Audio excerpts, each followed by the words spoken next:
So, and then we have this very nice overview, plant overview, like a B-roll, I don't know what to call it. So what do we have here is plant 31. This is a power plant that was built for the base plant, because you need first you need electricity, and second you need steam to do a lot of work. So I don't know if this was a cogeneration plant, so I don't know if this plant made steam and electricity at the same time for the entire plant. My guess is yes, but I would have to check that, because it's been a while since I studied plant 31, so it's really hard to say. But we know for sure that there is still a turbine generator in there. I've been to the plant 31 where they had the burners, but I've never actually been to the actual area where they had the turbine generator spinning and stuff like that. And last year we actually had the plant 27, I believe it was commissioned. Plant 27 was commissioned, and what that is, it's a coke boiler replacement, which is this. So it's they build a new power plant that runs on the natural gas that is gonna replace this plant. So this huge plant has worked for 57 years. Now that they commissioned a new power plant on the natural gas, they're slowly going to decommission this old one in the coming years, and then we're just never going to see it work again, which is sad. Now, I said the new one runs on the natural gas. This old one actually runs on the petroleum coke, which is what's being produced in the coker drums. That's kind of how back in the day they were self-sustaining, so they were burning the byproduct of the petroleum refining out there in the field to make electricity, which is good, right? And it's crazy to see, because it seems like the power plant itself was built way before rest of the plant. Like we see some buildings, we see the piping racks, so like those long structures here, those are the piping racks. And we kind of see the foundation. I like to call it foundation. I don't know what's the actual technical term for it, but the coker drums, as far as I know, the coker drums are sitting on those circular looking bases, right? The foundation. I don't know what it's made of. I've seen it up close, and I honestly can't really tell you whole lot about it. I don't know if this is the right time to show you pictures, because I kind of wanted to keep all the fun stuff till later, but here I'm just gonna show you what it looks like up close. So this is me about maybe I was like 12 meters from the ground. I was standing on some catwalk or scaffolding, I don't remember, and I took this picture kind of overview, like to overview the whole plant 5 coker area. So it's a huge structure, right? And I remember when I was standing out there, I was like, man, that's crazy. That's a huge thing. And the reason why those are so big is because maybe this is the right time to actually talk about the process. You get from your vacuum and atmospheric distillation towers, you get heavy bottoms. Like what comes from the bottom, it's like a heavy fractions of oil, so like all the heavy stuff. And it gets into the furnace where it gets preheated and heated as well, and then it goes into the drum where it over time for like I think it's like 4 hours it sits under like a high temperature, and it undergoes thermal cracking where all the long hydrocarbon chains are being broken down into the smaller ones, and during that process you have a lot of lighter fractions that are coming out, and those are being treated later on in the fractionator and whatnot. And everything that stays in the coker over time, it solidifies, because when it comes in, it's somewhat of a liquid state. It gets into the coker drum in a liquid state, and over time it undergoes thermal cracking, and it solidifies with time and turns into a solid coke, petroleum coke, right? And it's a porous material because you kind of have gases going inside, and they leave pores, and eventually when it gets filled over time, and the next thing you do is you quench it with steam or water to cool it down, and then you come in with your high pressure water stream, and you cut the coke because it's now solid. You cut it off the walls, and it falls down into the chute, and it gets out, and that's how you get your coke done.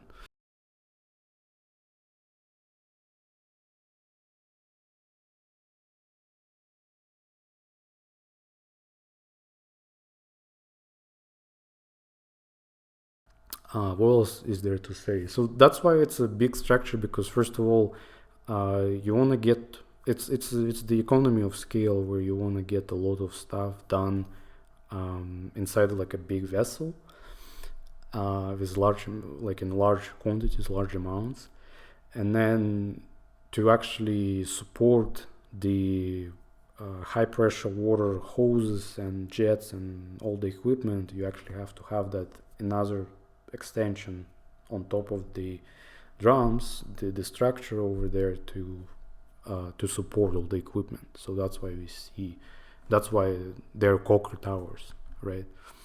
On the left there, you can see the Cisco LTE router that I didn't really work with that particular one, but that's kind of what the LTE routers on site look like, and they carry a lot of non-critical signals for non-critical equipment, right? So if there is something critical, you would probably use wires for it instead of using wireless signals, because wireless signals, you can have like a truck moving or a crane come in and block the signal, so now you don't really have that good coverage. But it depends, because we have some like wireless HART, for example. It's a mesh network, so even if you don't have a direct line of sight between two pieces of equipment, you still might be able to the network might sustain itself, just use a different route to maintain the mesh network. So I'm getting into too many details here for this is a technical video, so you're gonna sit here and listen to me say technical things, I guess. This was actually taken from a furnace. There is a lot of furnaces. There's a lot of preheater, heater furnaces, different types of furnaces that warm up or heat different stuff for whatever needs to be done. So this was one of those furnaces overview in the whole coker, the upper coker area, right? Upper coker tower area. So you can somewhat see those hoses up there. I think I forgot to mention that there's like total of 6 drums. Here I think it's 8 because they built extra on the side there. So original plan had like 1, 2, 3, 4, 5, 6, and then they built 2 more on the side there later on. You get one drum that fills up first, then they switch over to a second drum, that being filled up with time, and then the first one is being emptied. That's when they do the coke cutting and stuff like that, with high pressure water and stuff like that. And those right here are the actual furnaces that heat up the liquid stream that gets into the coke drums. So that's kind of what they look like. If you paid a lot of attention earlier on when they were showing the 3D model, you've probably seen those. Okay, so here we go. This is where I saw it. So you see those guys over here. They remove part of the physical model, which I forgot to mention. It's actually crazy because they made the physical model to like modular, so you could take it apart and take it to the construction site, which is crazy. But here are not all of them, but here are the coker furnaces that you see on the physical model, and that's what you see in real life. Maybe the reason why we see only 3 of those in here, because originally there were 3, because you have 1 per 2 drums. So as one drum gets empty, another drum gets filled up. So you would still use one furnace to warm up the stream or to heat up the stream. So realistically, for 6 drums, you only need half the amount of furnaces. So you only need 3 furnaces. And then once the 2 other drums were added, that's where that 4th furnace was added later on. And you can see how it's slightly different in shape there. Here's another picture here of that coker area. So you can see those 3. You can really, it's really hard to see the 4th furnace here. Like if you remember what it looked like a second ago, how it slightly looked different from the other 3 furnaces, you can figure out that yes, behind this stack that we have over here, there is a 4th furnace, or the chimney for it. But yeah, we have the 3 furnaces in front of us. This is kind of how it looks like, and it's pretty cool.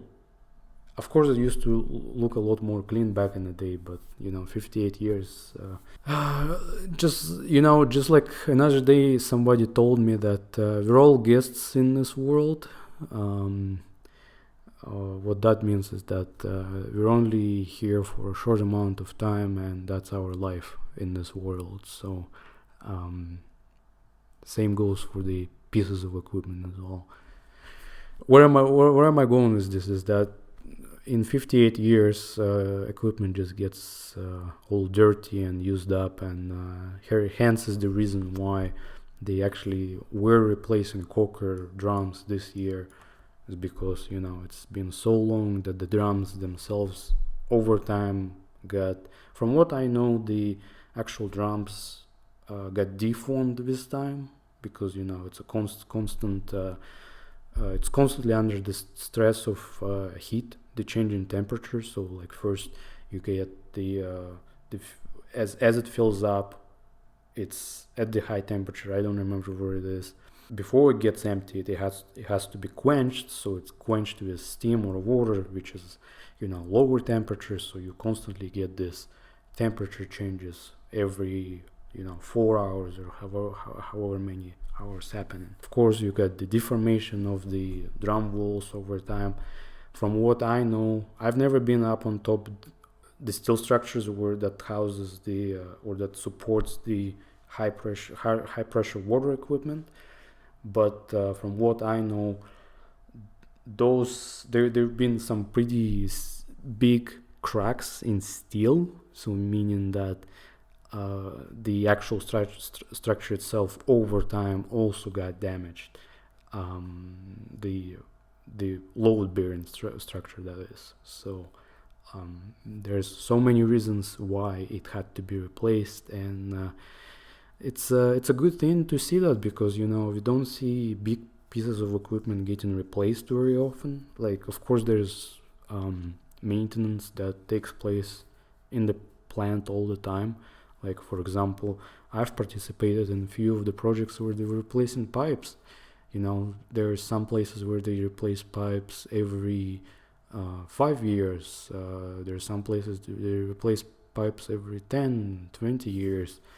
And some places where they replace pipes for the first time ever since the plant has started. And it all depends on what kind of process condition you're dealing with. If it's something like, for example, we had a project with raw water that's being pumped out of the river for use in the plant, and nobody really gives a fuck about water because it's just water at whatever the ambient temperature, and the pipes there are completely, from what I know, the pipes there have rotten away, and I can't really tell you much about it because nobody knows where the pipe is.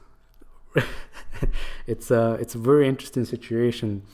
When they built the plant, they put the pipe underground, so over time there's so much stuff that happened around where they don't know exactly where the pipe that brings water is, like where it is, the route of it, where it's routed, right? So like we know it goes from the pump house to the valve box.